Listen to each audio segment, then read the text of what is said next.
واجعل يا رب رزقك لي واسعا ومطلبه سهلا ومأخذه قريبا، ولا تعلني بطلب ما لم تقدر لي فيه رزقا، فإنك غني عن عذابي وأنا فقير إلى رحمتك. فصل على محمد وآله وجد على عبدك بفضلك إنك ذو فضل عظيم.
That's why I was going to say, if you're comfortable with it, I'll be like, inshallah, هذا موجود وهم داخلين.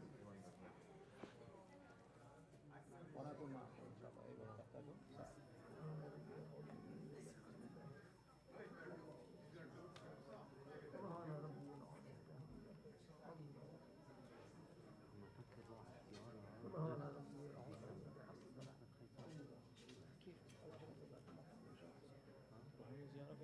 December, or want to come with me? Come with me in November. November. من أول إلى 9. لأنه هو الأطفال عندهم إطلاق يومين. كيفكم إن شاء الله؟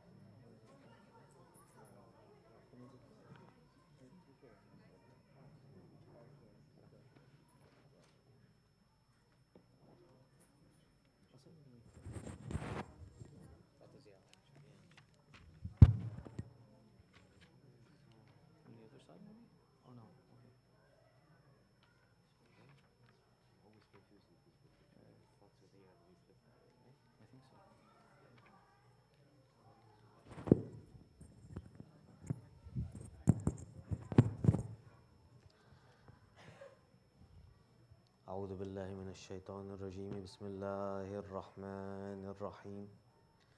اللهم إني أدعوك كما أمرتني فاستجب لي كما وعدتني. بسم الله الرحمن الرحيم. اللهم إني أسألك برحمتك التي وسعت كل شيء وبقوتك التي قهرت بها كل شيء وخضع لها كل شيء وذل لها كل شيء وبجبروتك التي غلبت بها كل شيء وبعزتك التي لا يقوم لها شيء وبعظمتك التي ملأت أركان كل شيء وبسلطانك الذي على كل شيء وبوجهك الباقي بعد فناء كل شيء وبأسمائك التي ملأت أركان كل شيء وبعلمك الذي أحاط بكل شيء وبنور وجهك الذي أضاء له كل شيء. يا نور يا قدوس، يا نور يا قدوس، يا نور يا قدوس، يا أول الأولين ويا آخر الآخرين. اللهم اغفر لي الذنوب التي تهتك العصم، اللهم اغفر لي الذنوب التي تنزل النقم، اللهم اغفر لي الذنوب التي تغير النعم، اللهم اغفر لي الذنوب التي تحبس الدعاء، اللهم اغفر لي الذنوب التي تنزل البلاء.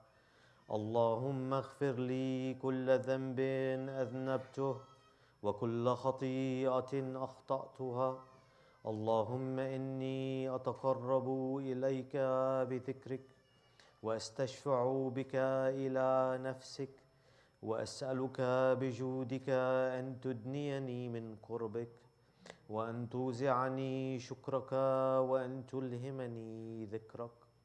اللهم إني أسألك سؤال خاضع متذلل خاشع أن تسامحني وترحمني وتجعلني بقسمك راضيا قانعا وفي جميع الأحوال متواضعا. اللهم أسألك سؤال من اشتدت فاقته وأنزل بك عند الشدائد حاجته وعظم فيما عندك رغبته. اللهم عظم سلطانك وعلى مكانك وخفي مكرك وظهر أمرك وغلب قهرك وجرت قدرتك ولا يمكن الفرار من حكومتك. اللهم لا أجد لذنوبي غافرا ولا لقبائحي ساترا ولا لشيء من عملي القبيح بالحسن مبدلا غيرك. لا إله إلا أنت سبحانك وبحمدك. ظلمت نفسي ظلمت نفسي ظلمت نفسي وتجرأت بجهلي وسكنت إلى قديم ذكرك لي ومنك علي.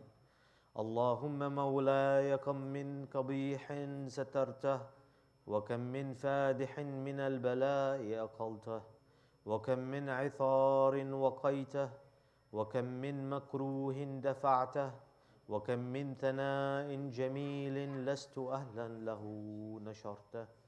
اللهم عظم بلائي وأفرت بي سوء حالي وقصرت بي أعمالي وقعدت بي أغلالي وحبسني عن نفعي بعد أملي وخدعتني الدنيا بغرورها ونفسي بجنايتها ومطالي يا سيدي. فأسألك بعزتك أن لا يحجب عنك دعائي سوء عملي وفعالي ولا تفضحني بخفي ما اطلعت عليه من سري ولا تعاجلني بالعقوبة على ما عملته في خلواتي من سوء فعلي وإساءتي ودوام تفريطي وجهالتي وكثرة شهواتي وغفلتي. وكن اللهم بعزتك لي في كل الأحوال رؤوفا وعلي في جميع الأمور عطوفا. إلهي وربي من لي غيرك أسأله كشف ضري والنظر في أمري. إلهي ومولاي أجريت علي حكما اتبعت فيه هوى نفسي ولم أحترس فيه من تزيين عدوي فغرني بما أهوى وأسعده على ذلك القضاء فتجاوزت بما جرى علي من ذلك بعض حدودك وخالفت بعض أوامرك. فلك الحمد علي في جميع ذلك ولا حجة لي فيما جرى علي فيه قضاؤك وألزمني حكمك وبلاؤك.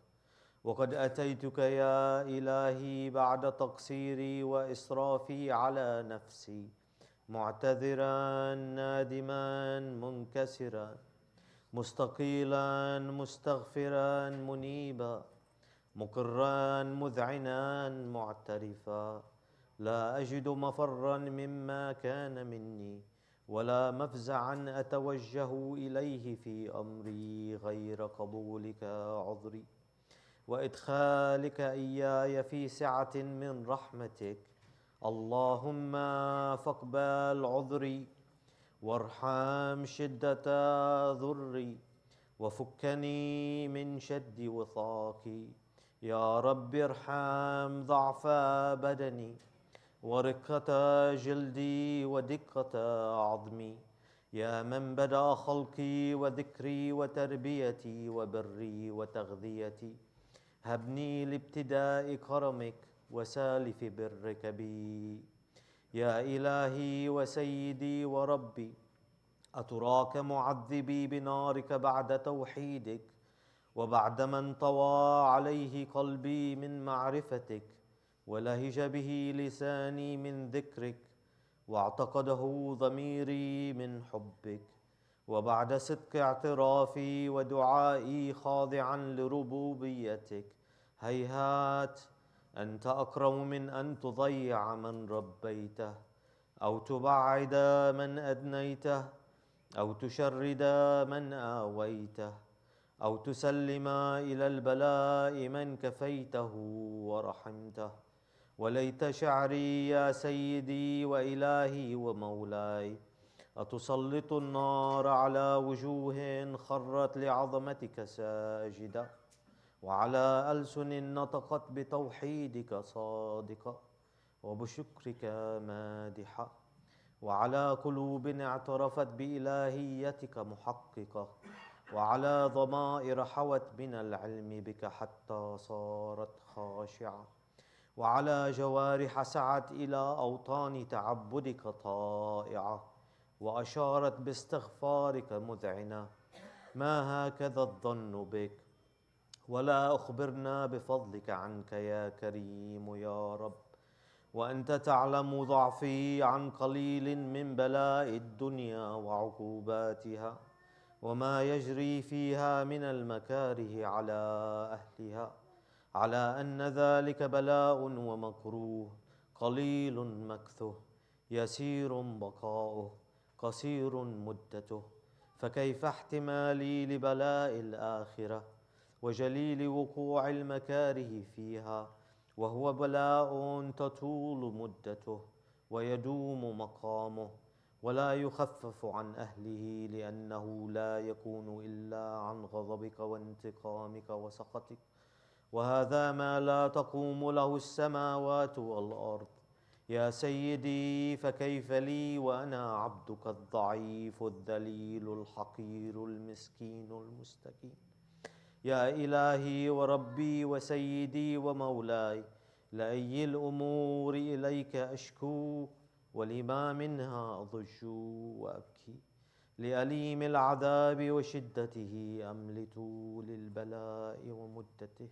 فلئن صيرتني للعقوبات مع أعدائك، وجمعت بيني وبين أهل بلائك، وفرقت بيني وبين أحبائك وأوليائك، فهبني يا إلهي وسيدي ومولاي وربي، صبرت على عذابك، فكيف أصبر على فراقك؟ وهبني صبرت على حر نارك، فكيف أصبر عن النظر إلى كرامتك؟ أم كيف أسكن في النار ورجائي عفوك؟ فبعزتك يا سيدي ومولاي أقسم صادقا، لئن تركتني ناطقا لأضجن إليك بين أهلها ضجيج الآملين، ولأصرخن إليك صراخ المستصرخين، ولأبكين عليك بكاء الفاقدين، ولأنادينك أين كنت يا ولي المؤمنين، يا غاية آمال العارفين، ويا غياث المستغيثين، يا غياث المستغيثين، يا غياث المستغيثين، يا حبيب قلوب الصادقين، ويا إله العالمين. أفتراك سبحانك يا إلهي وبحمدك تسمع فيها صوت عبد مسلم سجن فيها بمخالفته وضاق طعم عذابها بمعصيته، وحبس بين أطباقها بجرمه وجريرته، وهو يضج إليك ضجيج مؤمل لرحمتك، ويناديك بلسان أهل توحيدك، ويتوسل إليك بربوبيتك. يا مولاي، فكيف يبقى في العذاب وهو يرجو ما سلف من حلمك؟ أم كيف تؤلمه النار وهو يأمل فضلك ورحمتك؟ أم كيف يحرقه لهيبها وأنت تسمع صوته وترى مكانه؟ أم كيف يشتمل عليه زفيرها وأنت تعلم ضعفه؟ أم كيف يتقلقل بين أطباقها وأنت تعلم صدقه؟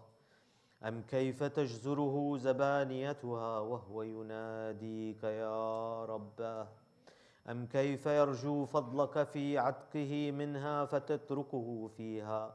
هيهات ما ذلك الظن بك، ولا المعروف من فضلك، ولا مشبه لما عاملت به الموحدين من برك وإحسانك.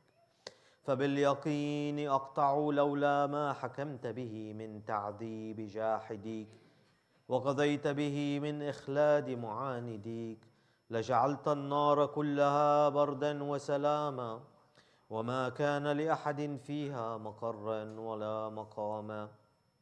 لكنك تقدست أسماؤك، أقسمت أن تملأها من الكافرين من الجنة والناس أجمعين، وأن تخلد فيها المعاندين، وأن تجل ثناؤك قلت مبتدئا وتطولت بالإنعام متكرما. أفمن كان مؤمنا كمن كان فاسقا لا يستوون. إلهي وسيدي، فأسألك بالقدرة التي قدرتها وبالقضية التي حتمتها وحكمتها وغلبت من عليه أجريتها، أن تهب لي في هذه الليلة وفي هذه الساعة كل جرم أجرمته، وكل ذنب أذنبته، وكل قبيح أسررته، وكل جهل عملته، كتمته أو أعلنته، أخفيته أو أظهرته، وكل سيئة أمرت بإثباتها الكرام الكاتبين الذين وكلتهم بحفظ ما يكون مني وجعلتهم شهودا علي مع جوارحي، وكنت أنت الرقيب علي من ورائهم والشاهد لما خفي عنهم، وبرحمتك أخفيته وبفضلك سترته، وأن توفر حظي من كل خير أنزلته أو إحسان فضلته أو بر نشرته أو رزق بسطته أو ذنب تغفره أو خطأ تستره. يا ربي يا ربي يا رب، يا ربي يا ربي يا رب، يا ربي يا ربي يا رب. يا إلهي وسيدي ومولاي ومالك ركي، يا من بيده ناصيتي، يا عليما بضري ومسكنتي، يا خبيرا بفقري وفاقتي، يا ربي يا ربي يا رب، يا ربي يا ربي يا رب، يا ربي يا ربي يا رب. أسألك بحقك وقدسك وأعظم صفاتك وأسمائك أن تجعل أوقاتي من الليل والنهار بذكرك معمورة، وبخدمتك موصولة، وأعمالي عندك مقبولة، حتى تكون أعمالي وأورادي كلها وردا واحدا، وحالي في خدمتك سرمدا. يا سيدي، يا من عليه معولي، يا من إليه شكوت أحوالي، يا ربي يا ربي يا رب، يا ربي يا ربي يا رب. قو على خدمتك جوارحي، واشتد على العزيمة جوانحي، وهب لي الجد في خشيتك والدوام في الاتصال بخدمتك، حتى أسرح إليك في ميادين السابقين، وأسرع إليك في المبارزين، وأشتاق إلى قربك في المشتاقين، وأدنو منك دنو المخلصين، وأخافك مخافة الموقنين، وأجتمع في جوارك مع المؤمنين. اللهم ومن أرادني بسوء فأرده، ومن كادني فكده، واجعلني من أحسن عبيدك نصيبا عندك، وأقربهم منزلة منك، وأخصهم زلفة لديك، فإنه لا ينال ذلك إلا بفضلك، وجد لي بجودك، واعطف علي بمجدك، واحفظني برحمتك، واجعل لساني بذكرك لهجا، وقلبي بحبك متيما، ومنا علي بحسن إجابتك، وأكلني عثرتي واغفر زلتي، فإنك قضيت على عبادك بعبادتك، وأمرتهم بدعائك، وضمنت لهم الإجابة.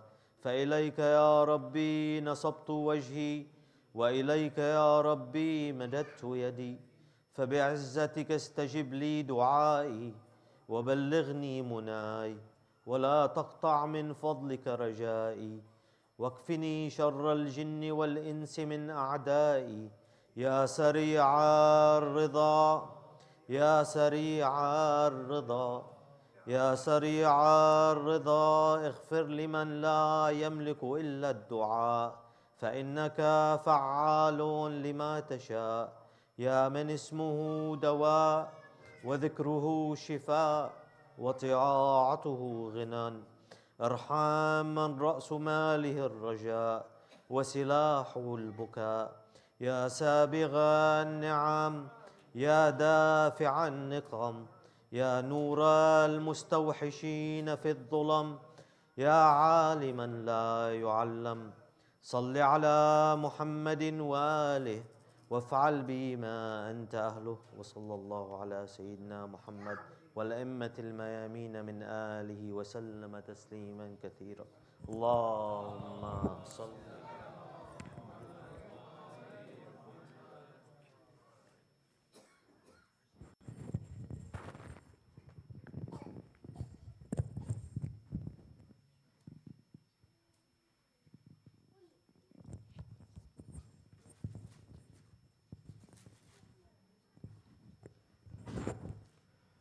أعوذ بالله من الشيطان الرجيم.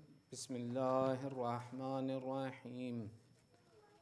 الحمد لله رب العالمين، ثم الصلاة والسلام على سيدنا ونبينا وحبيب إله العالمين أبي القاسم محمد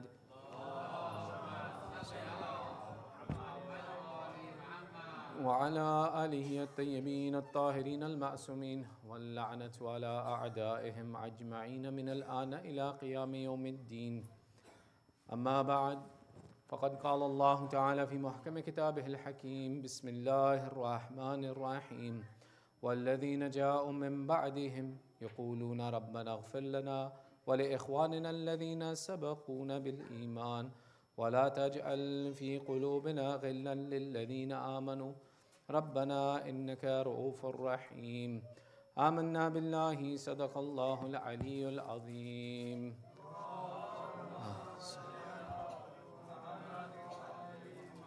Your second salawat for love of Muhammad wa Ali Muhammad.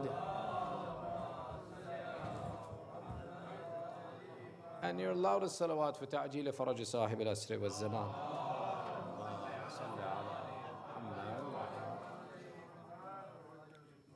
So as we begin, a few points of note.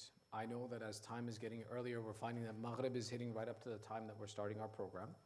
Our intention is that for at least the next 2 weeks, we'll start at 7:30 with Salat al-Maghrib and Isha, because the time for Maghrib is about 7:07 for the next 2 weeks or so. So what that means is we're still close to the time of Fadilah to do Jama'ah. So for the next 2 weeks or so, we'll definitely have Maghrib and Isha prayer starting here at 7:30 on time. Please try to be on time so that we can all pray together. After the time of Maghrib gets earlier than 7 o'clock, we're still going to continue the program at 7:30 so that it's convenient for people to get off of work, to bring their families, so that we can all have our program together. But then we'll begin with just Salatul Isha. So you can pray Maghrib at home, and we'll play Isha in Jama'ah all together. I'd like to make it a practice, I'd like it to make it the signature of our community that we attach our programs to Salat, that we are known as the people of prayer.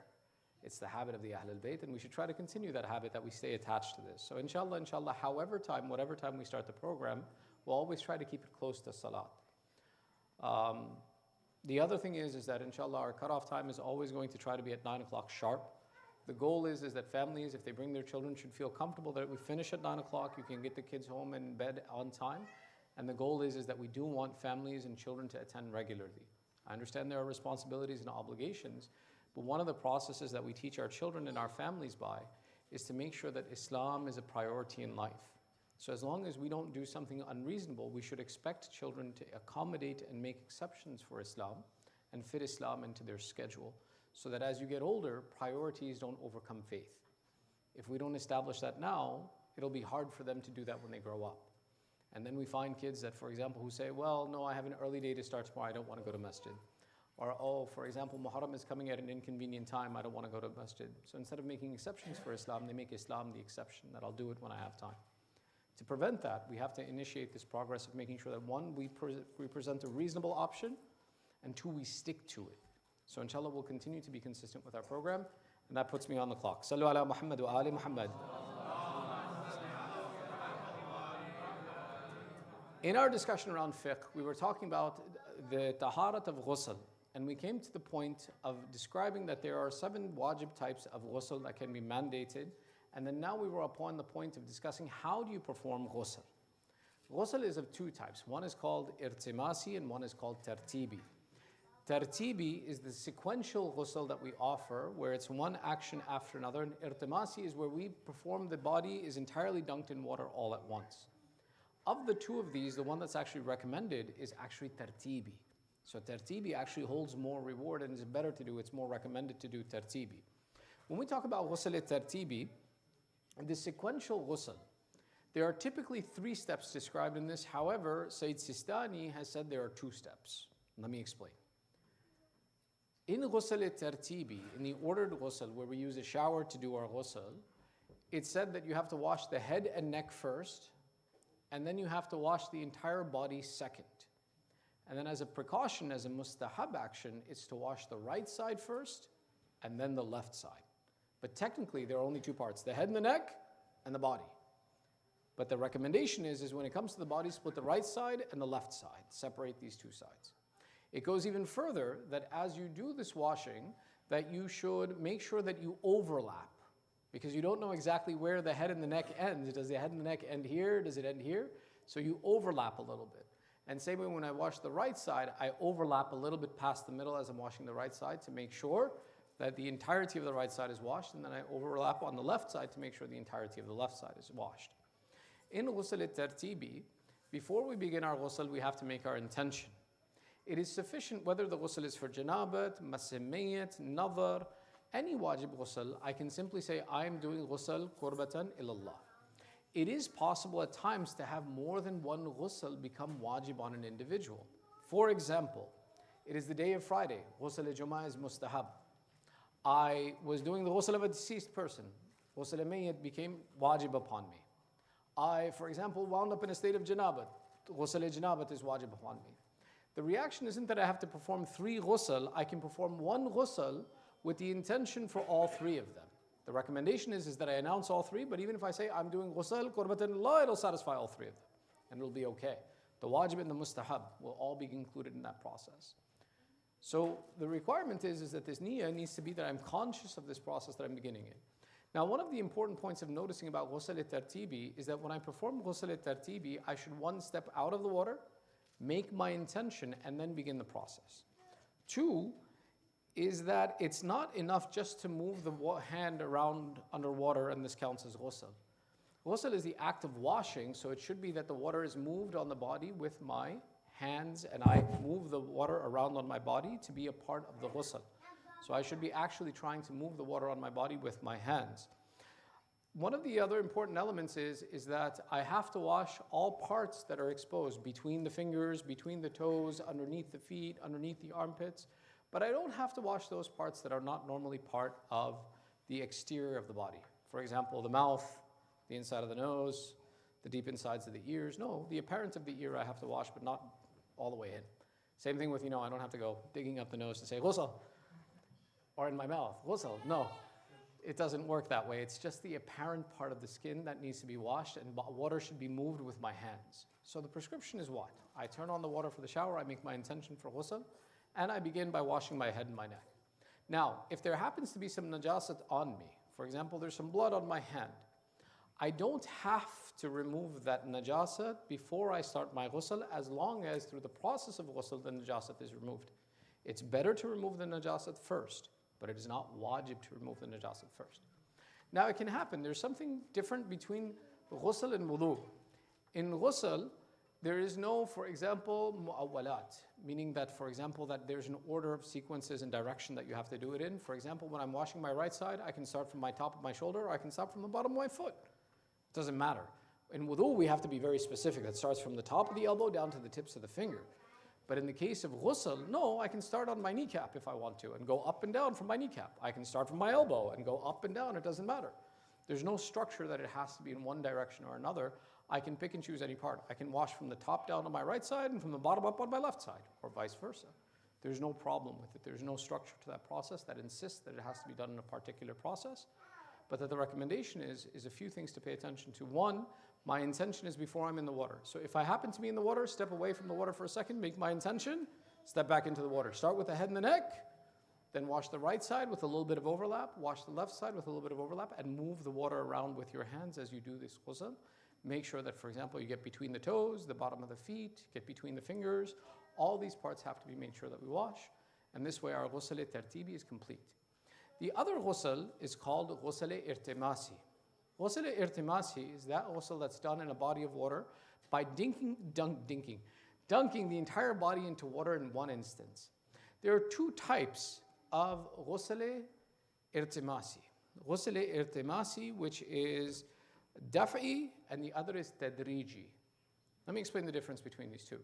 I can do one of two things. When I see the body of water, before I go into the body, let's say there's a lake in front of me.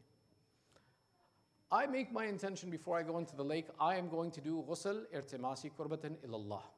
As I walk into that water, as my body gets covered by water, as it comes in contact with water, the ghusl is being done, and this is called ghusl irtimasi tadriji. Tadriji means gradual. That I'm gradually, as I'm entering the water, my body is slowly, half full, all the way up to the top, and then ghusl is complete. The other type of ghusl irtimasi, which can be done in a pool, by the way, is, for example, I'm in the pool, and I'm like, okay, I'm going to do ghusl now because it's Friday, and I want to do ghusl. So what do? I'm in the water already. I stick out a piece of my body from the water. I make my intention that I am doing ghusl qurbatan ilallah. And I put my finger back in the water, and all of a sudden, this is called ghusl irtimasi daf'i, that I am now entirely in the water at once. Now, I can be in the water and stick out a piece of my body, or I can stand on the side of the pool and make my intention, then jump into the water at the same time. And as soon as my entire body hits the water, ghusl is done. Now, sometimes people ask a question that, well, isn't water of a pool considered ma'al mudaf? Ma'al mudaf means mixed water. And the argument is that it possesses chlorine. No.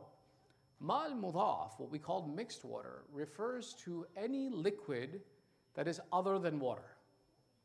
So, for example, a bottle of Coca-Cola, a bottle of orange juice, Jello.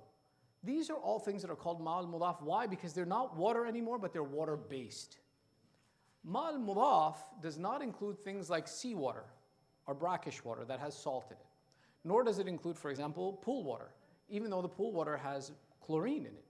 But even when we look at that water with the chlorine in it, it's still water. So therefore, it's not considered mudaf. Mudaf is that thing that can't be called water anymore. For example, when we say mud, mud has water in it and it has dirt in it, but it's so much mud and water, so much dirt and water that it's no longer called water. You can't look at it and say this is water. You say no, that's mud. The same way, if someone brings you a cup of orange juice and here have some water, you'd say this isn't water. And they say, but it's a liquid, it's water-based, it's fine. No, that's what we call ma'al mudaf, any type of liquid that is a water-based liquid, but it's not water anymore. But seawater, ocean water, pool water, these are all considered water, and it is appropriate that you can do ghusl in these bodies of water. And those are the two types of ghusl. After this, inshallah, we'll get to the points of talking about our salat and the arkan of salat. There's a question? Yeah, if you do ghusl irtimasi with clothes on, does it still count? Does the water get inside your clothes? I guess. So there you go, you're fine. Please keep your clothes on when you do ghusl irtimasi in a pool. No, as long as your body gets wet. If there's something that prevents, for example, if I have a Band-Aid, or for example, in the old days, one of the ways that you would treat various diseases and issues of the skin was with tar. Because tar became a waterproof barrier between the wound and whatever was around it. So tar would be a covering that would be used in the old days. Now tar, in this case, doesn't allow water to reach the skin that's underneath. Tar becomes a barrier. So tar is not something that I can have on my skin. Same thing with a Band-Aid. A Band-Aid I want to take off because if in case that it prevents any water from reaching a place.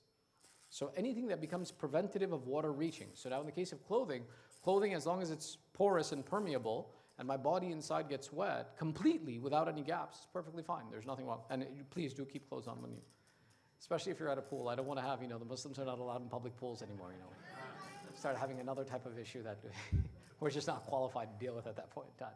But no, clothing is okay as long as it's not something that prevents water from reaching your body. The same way, for example, there can be no barrier between your skin and the water, whether it's ghusl irtimasi or tartibi. So, for example, in the case of wudu, when it comes to the ladies, when we talk about masha of the feet is for parts of the foot, not the entirety of the foot. So what does this allow? This allows that, for example, if a lady wanted to use nail polish on her feet, she could use it on all but one toe, and a part of her foot is still uncovered, and that wudu is valid. But in the case of ghusl, where water has to reach every part of the body, there can be no nail polish, no nothing, because that's a ha'il. That's a barrier that prevents water from reaching to the nails, the body, everything that's a part of the body, so we have to make sure that it's all off. All right. Sallu ala Muhammad wa ali Muhammad.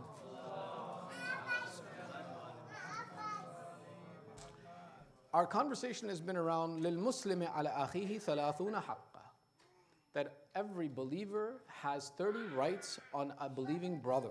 لَا بَرَاءَةَ لَهُ مِنْهَا إِلَّا بِأَدَاءِ أَوْ عَفْوٍ. That these are 30 rights that every believer possesses, and there is no way that you can be excused from these rights unless if you perform this right, or the person says, I forgive you of your responsibility and you have no responsibility.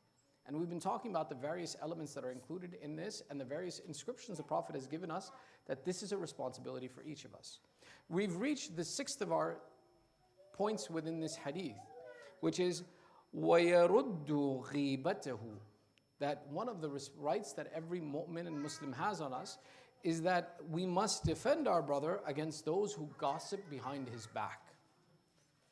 This opens up the door about talking about gossip or ghiba, and ghiba being haram in the religion of Islam.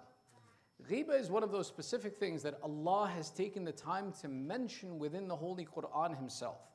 In Surah Al-Hujurat, in verse number 12, we read, وَلَا يَغْتَبْ بَعْضُكُمْ بَعْضًا أَيُحِبَّ أَحَدُكُمْ أَنْ يَأْكُلَ لَحْمَ أَخِيهِ مَيْتًا فَكَرِهْتُمُوهُ وَاتَّقُوا اللَّهَ إِنَّ اللَّهَ تَوَّابٌ رَحِيمٌ. In the 49th chapter of the Holy Quran, verse number 12, Allah makes the statement and He says, and don't backbite one another. Do any of you who backbite love to eat the flesh of your dead brother? Rather, you detest it. Therefore, have consciousness of Allah, have fear of Allah.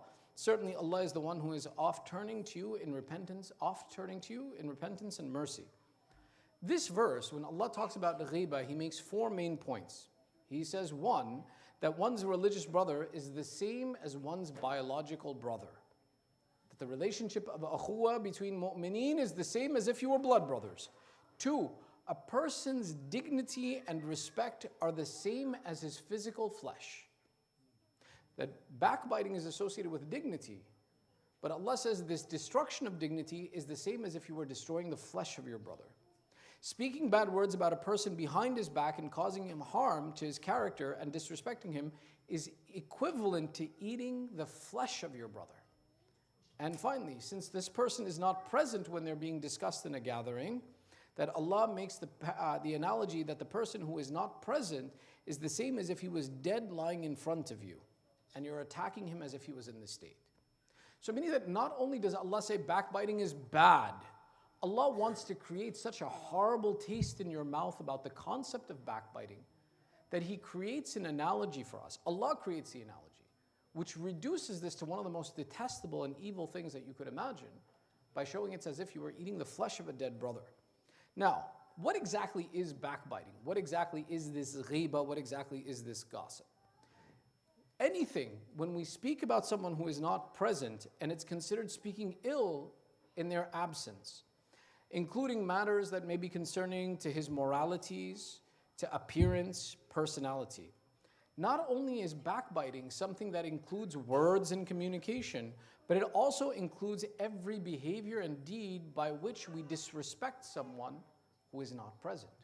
So for example, we mentioned the name of, I can't think of it, Jorge. Jorge.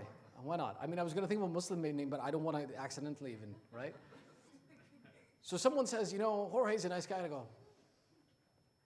And by that, it's considered disrespect that I'm trying to say Jorge smells funny. Even my action, I didn't use any words, but I in some way created a negative image in your mind about Jorge. That's considered a part of backbiting. We have the hadith that someone asks our Holy Prophet Rasulullah sallallahu alaihi wasallam, where he explains, he says, do you know what is backbiting? It is to mention things that your brother dislikes. To mention things that are really found in his personality is considered backbiting. To mention things that are not found in his personality is slander and even worse than backbiting. So meaning many times what we say is, when we speak about somebody, we say, what? But what? It's true. No, it's haram because it's true. It's even worse if it wasn't true.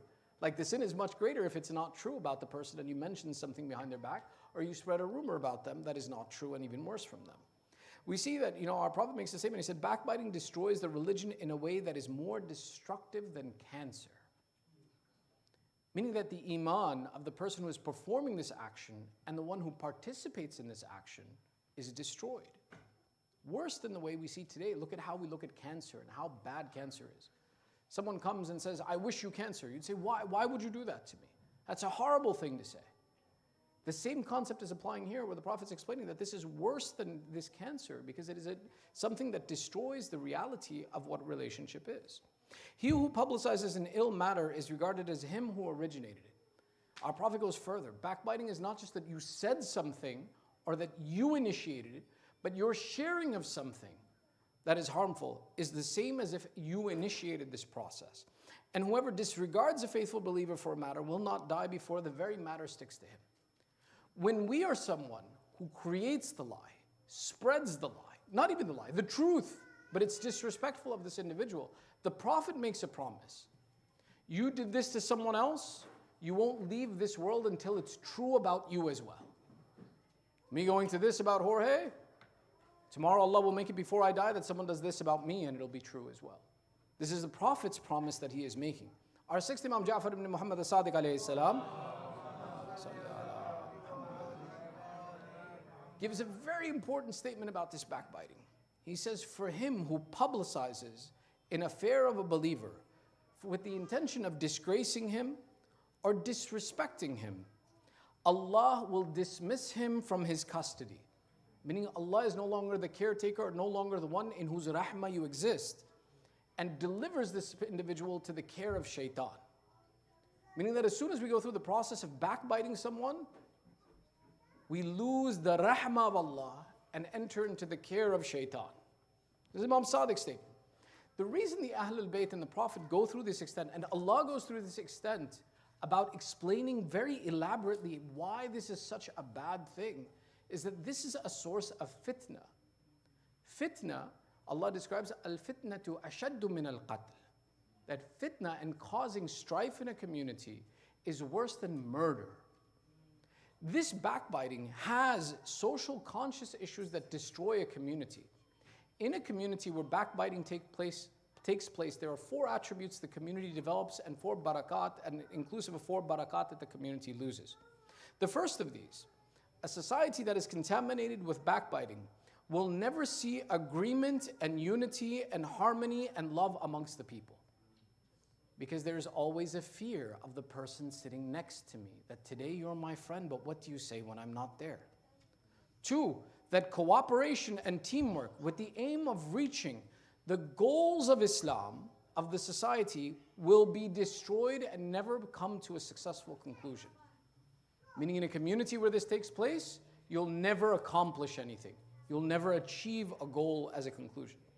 3, that it ignites the fire of hatred and enmity and begins the process of taking revenge in a community. No one who is backbitten has the patience that they don't turn in vengeance upon the one who initiated this process, or 2, they have hatred for the entirety of the community. That you people are the ones who destroyed my character. You people are the ones who thought less of me. I hate you all. This is the consequence. The fourth point that we see that affects the community is that it lifts the curtains that cover the sins and transgressions of people who would have previously performed those sins and disgraceful actions in private. Now they perform sins openly. For example, there are many things that we wouldn't be happy for people to know. But if we became exposed in front of people, we become shameless. A community in which the habit of backbiting is present, there is shamelessness, that people no longer hide their sins. Because they say, well, what are you going to do to me? You already badmouth me. What do I care what you say?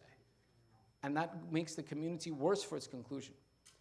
If you notice something, I've given you the explanation of what is backbiting. But the hadith that we're mentioning, the 30 attributes, didn't say that don't backbite your brother.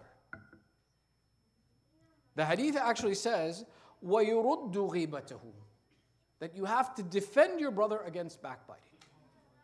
Meaning Rasulullah is not telling you don't backbite. The assumption is if you're a believer, you won't backbite someone. The action the Prophet is commanding you to do is that if you come across backbiting, you have to defend your brother. Look at how serious it is. It's not enough that we don't backbite. No, you can't accept the fact that backbiting and gossiping is done about your believing brother. We have a hadith from our sixth Imam where he explains this even further. Sallu ala Muhammad wa ala. In explaining why does this backbiting take place, he says, "Man rawa ala al-mu'mini riwayatan yuridu biha shaynahu wa hadma maruwatahu liyusqitahu min a'yun an-nasi akhrajahu Allah min wilayatihi ila wilayati ash-shaytan." Imam Sadiq explains, he says, where does this come from? He says it comes from that when a person does this action of backbiting, it's with the intention of lowering the other person's value and disgracing him in the eyes of society. And this intention and this desire, if it exists within you to make someone look bad, to destroy someone's character, is what casts you out of the support from Allah and into the support of shaitan. When we look at this and see that it's not enough that I don't possess this attribute, I can't allow this attribute to exist in my society. I have to stand up against this attribute and refuse to accept it. When I turn around and I hear backbiting in a conversation, it's not enough that I say, no, I don't want to hear it. And the person says, no, but it's true. Listen, let me tell you. My job didn't end there. My job goes much further than just simply saying that, no, I don't want to hear it. One of the attributes of the signs of Akhir az-Zaman is that backbiting will become a normal form of communication. That in the end of times, it becomes that when you ask somebody what's new, they don't talk about science. They don't talk about technology. They don't talk about current affairs. It's all about people. Let me tell you what you missed. Let me, as my kids would say, spill the tea. All of these descriptions are what's going on in our society. When I see my friend, it's no longer about knowledge. It's no longer about information. It's no longer about education. It's just simply about, let me share the gossip with you. And that gossip is going to not only destroy us as individuals in our relationship with Allah, it's going to destroy our community. The reaction that we're supposed to have, how are we supposed to deal with it? Let me give you an example from the life of Amir al-Mu'mineen Ali ibn Abi Talib alayhi salam. Now remember something, Imam Ali's dawr was the dawr of a Khalifa. Imam Ali was the public authority over society. Now as a public authority, you would imagine that people had a habit of going to the authority and complaining about others and bringing about the faults of others and saying, you know, Amir al-Mu'mineen, I saw Fulan bin Fulan, he smacks children. I saw Fulan bin Fulan, he smells funny. So sure enough, in one of these instances to explain this reality, a man comes to Amir al-Mu'mineen and he says to him, Ya Amir al-Mu'mineen, Ra'aytu, I saw, I heard, I witnessed. And he describes the evil characteristics of someone else who is absent from this place in the community. So meaning the same way, somebody's not here. Someone comes to Amir al-Mu'mineen because he's the authority and tells him so-and-so has these bad habits. The reply of Amir al-Mu'mineen will tell you how serious this is. Amir al-Mu'mineen says, now that you told me this, I'm going to inspect what you told me. And I'm going to verify what you told me. if what you told me is true, I hate you. And if what you told me is a lie, then I will punish you. But I'll give you one chance right now. If you take this back and say, I didn't say it, I'll overlook the matter and you won't be subject to either of these conclusions. Look at the severity of Amir al-Mu'mineen. He says, if what you're saying is true, I hate you because you did something bad. And if what you're saying is a lie, you deserve punishment for being a liar. When this happens with our fourth Imam, that one of his companions comes and he says, Ya Ibn Rasulullah, Fulan bin Fulan is talking about you. Fulan bin Fulan said this about you. Imam Zain al-Abidin replies, he shot the arrow, you made sure it hit the mark. Meaning even taking the news and presenting it to the one that it's about. What is our responsibility? Don't hear it and turn around and say, I got nothing to do with this. No, you have to go and you have to defend your brother against it. The description of how far you have to go to defend your brother against this when someone comes to you with backbiting is an example from our sixth Imam, Ja'far as-Sadiq alayhi salam. I apologize, and you're going to have to recite another salawat. The actual example is from Imam Musa al-Kadhim alayhi salam. There are so many hadith from our sixth Imam, I thought it was from, this is Imam Kadhim's hadith, where Mufaddal comes to him, and Mufaddal says, I asked Imam Sadiq, what should I do if trustworthy people inform me about the bad behavior of a person? But if I ask this person about this bad behavior, he would refuse to accept it. So for example, someone trustworthy comes to me and says, Jorge steals. This is after Jorge became Muslim, Jorge Ali. Someone comes to me and says, Sheikh, Jorge Ali steals. And Mufaddal says, but if I go to Jorge Ali and I ask Jorge Ali will deny it. Jorge Ali will say, no, I don't do this. Mufaddal says, what do I do in this situation? Imam al-Kadhim replies, he said, you should belie everything you hear and see if the believer tells you something that he disagrees with. Moreover, if 50 witnesses testify before you against your believing brother, Jorge Ali in our example, 50 people came to you and swore that we're telling you the truth that Jorge Ali steals. But Jorge Ali denies their testimony and says, no, I don't steal. Imam Kadhim goes, he said, you should believe Jorge Ali and disapprove of 50 witnesses. Never inform against your believing brother anything that he dislikes to divulge or anything that defames his personality, lest you are one of those who Allah writes about. Those who like to publicize indecency amongst the believers will face painful torment in this world and in the life to come. And Allah knows that which you do not. Imam al-Kadhim's instruction is protect the sanctity of the believers, even at the expense of belying your own eyes and ears. If he tells you he didn't do it, the right of the believer is you believe him and you respect him. How do you get to this point? One of the du'as, and the du'a that we began our discussion with, comes from Surah Al-Hashr, the 59th chapter of the Holy Quran, the 10th verse. How do you build this ability that when I think of a believer, I think well of him? How do you build this attribute that a believer, I want to protect him?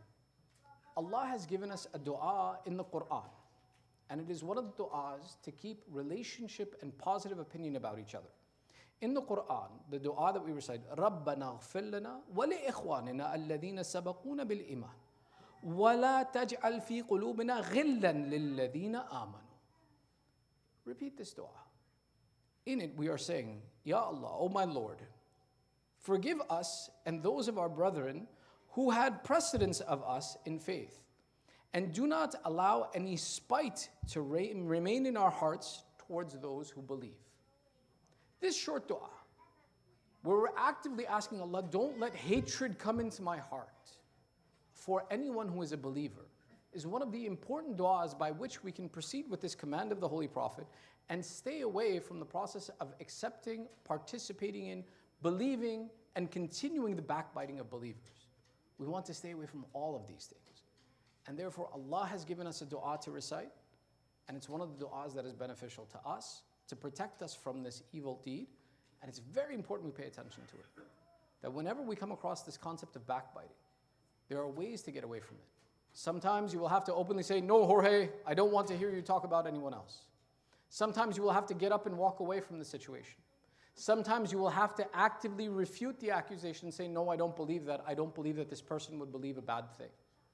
But it has to be active, not passive. Why? Because the command of the Prophet is that the right of the believer is that I defend the brother. So the defense has to be active. We ask Allah by the right of this day, by the right of the Hadirin Ghaibin, that, oh Allah, first and foremost, forgive our sins and cover our flaws. Oh Allah, accept this small ibadat from us. Ya Allah, keep us amongst the pious mu'mineen.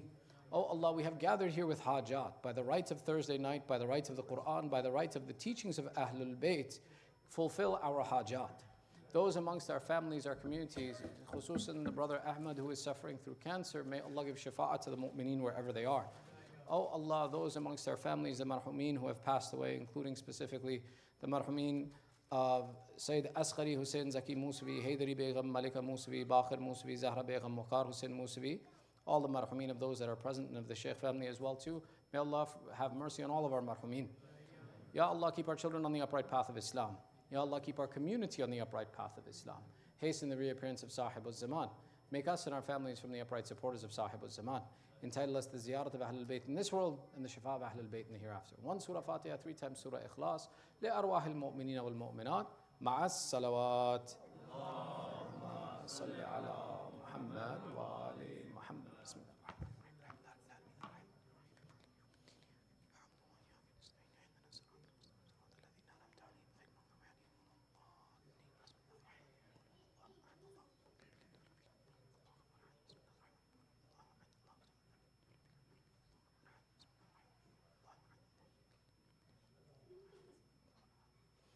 زيارة بارتها إن شاء الله.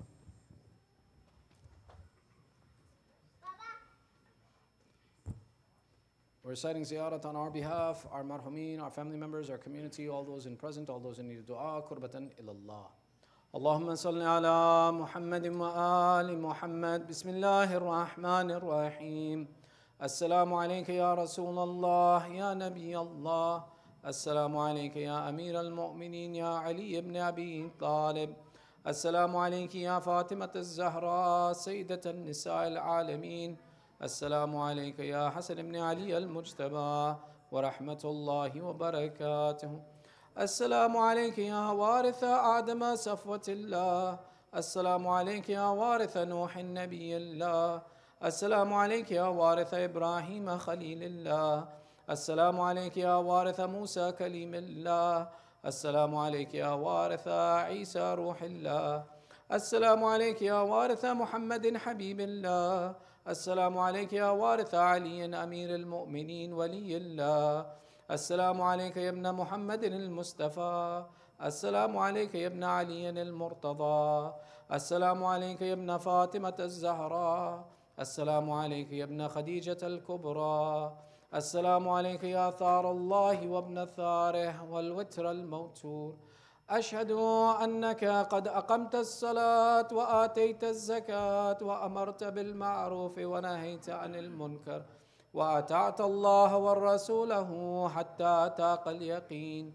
فلعن الله أمة قتلتك ولعن الله أمة ظلمتك ولعن الله أمة سمعت بذلك فرضيت به.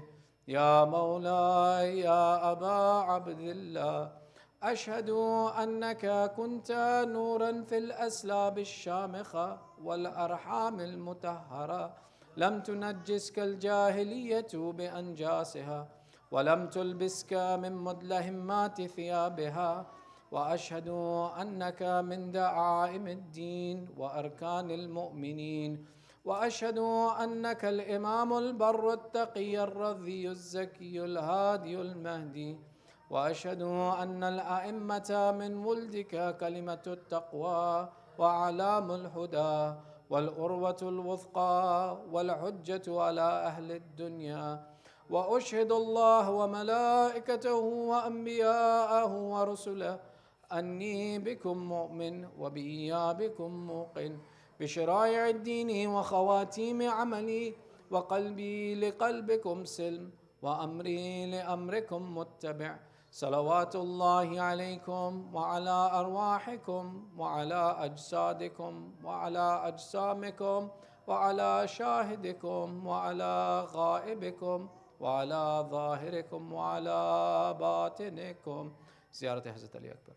السلام عليك يا ابن رسول الله، السلام عليك يا ابن نبي الله، السلام عليك يا ابن أمير المؤمنين، السلام عليك يا ابن الحسين الشهيد، السلام عليك أيها الشهيد وابن الشهيد، السلام عليك أيها المظلوم وابن المظلوم. لعن الله أمة قتلتك، ولعن الله أمة ظلمتك، ولعن الله أمة سمعت بذلك فرضيت به. زيارة الشهداء.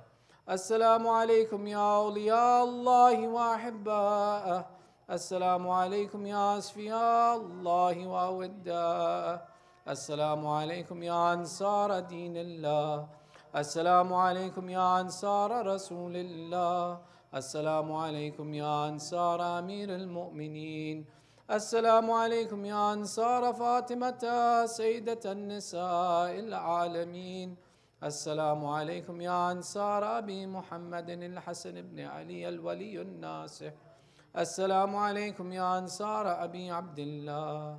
بأبي أنتم وأمي تبتم وتابت الأرض التي فيها دفنتم وفزتم فوزا عظيما، فيا ليتني كنت معكم فأفوز معكم. زيارة حضرت عباس. السلام عليك يا أبا الفضل العباس ابن أمير المؤمنين، السلام عليك يا ابن سيد الوسيين، السلام عليك يا ابن أول القوم إسلاما وأقدمهم إيمانا وأقومهم بدين الله وأحوتهم على الإسلام.